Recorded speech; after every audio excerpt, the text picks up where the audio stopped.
Nama saya Idam Syafitri Gia.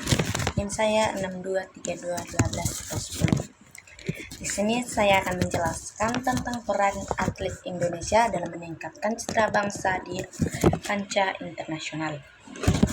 Baik, olahraga telah menjadi salah satu instrumen penting dalam membentuk identitas nasional dan memperkuat posisi sebuah negara di mata dunia. Dalam konteks Indonesia, atlet bukan hanya menjadi simbol prestasi semata, tetapi juga duta bangsa yang membawa nama Indonesia ke pentas internasional. Melalui keberhasilan mereka di ajang-ajang bergengsi seperti Olimpiade, Asia Games, SEA Games, dan kejuaraan dunia lainnya, atlet Indonesia mampu menarik perhatian global dan memperkuat citra positif bangsa. Peran atlet tidak hanya terbatas pada pencapaian medali, tetapi juga pada nilai-nilai yang mereka bawa. Semangat juang, sportivitas, dan kerja keras dan nasionalisme. Dari strategi diplomasi non-formal yang sangat berpengaruh. Oleh karena itu, penting untuk memahami bagaimana olahraga melalui prestasi atlet dapat membangun rasa persatuan, membentuk citra politik, mencerminkan kekuatan sebuah bangsa. Olahraga sebagai sarana membangun persatuan dan nasionalisme. Olahraga memiliki kekuatan unik untuk menyatukan berbagai elemen masyarakat yang beragam latar belakangnya.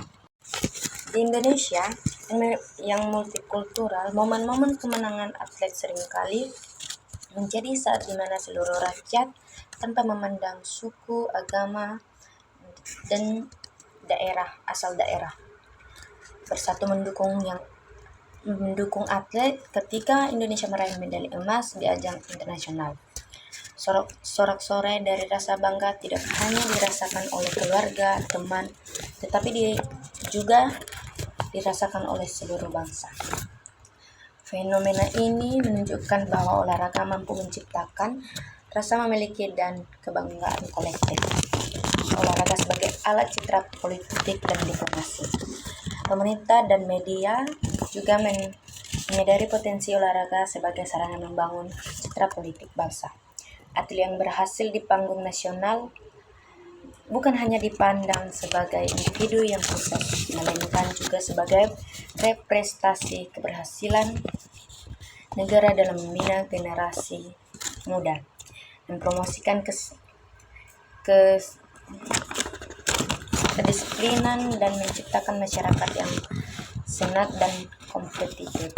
Melalui keberhasilan atlet, pemerintah dapat menunjukkan kepada dunia bahwa Indonesia adalah negara yang serius dalam pembangunan sumber daya manusia dan berperan aktif dalam pergaulan global. Misalnya, ketika Indonesia menjadi tuan rumah Asia Games 2018, pemerintah tidak hanya fokus pada penyelenggaraan pertandingan, tetapi juga menunggu momentum tersebut untuk memperkenalkan budaya Indonesia, infrastruktur modern, serta kesiagaan bangsa dalam menyambut dunia. Apakah kemenangan atlet mencerminkan kekuatan bangsa? Pertanyaan ini penting. Yang perlu dijawab adalah, apakah kemenangan atlet benar-benar mencerminkan kekuatan suatu bangsa? Di satu sisi, prestasi atlet memang menunjukkan bahwa suatu negara memiliki sistem pembinaan olahraga yang baik. Perhatian terhadap kesejahteraan rakyat dan budaya kompetitif yang sehat. Kemenangan seorang atlet bisa menunjukkan efektivitas kebijakan pemerintah dalam mendukung olahraga dan pendidikan fisik. Namun, tidak selalu kemenangan mencerminkan kekuatan bangsa secara keseluruhan. Dalam banyak kasus, keberhasilan atlet justru dicapai dengan perjuangan pribadi yang luar biasa, meski kurangnya fasilitas, dana, dan dukungan sistematik dari pemerintah. Oleh karena itu, kemenangan atlet seharusnya menjadi cerminan dari keberhasilan bersama antara individu dan negara. Negara perlu memastikan bahwa prestasi tersebut bukan hasil kebetulan, atau kerja keras satu atau dua orang saja, melainkan hasil dari sistem yang berstruktur, berkelanjutan, dan adil bagi semua calon atlet. Baiklah, sekian dari penjelasan saya. Terima kasih.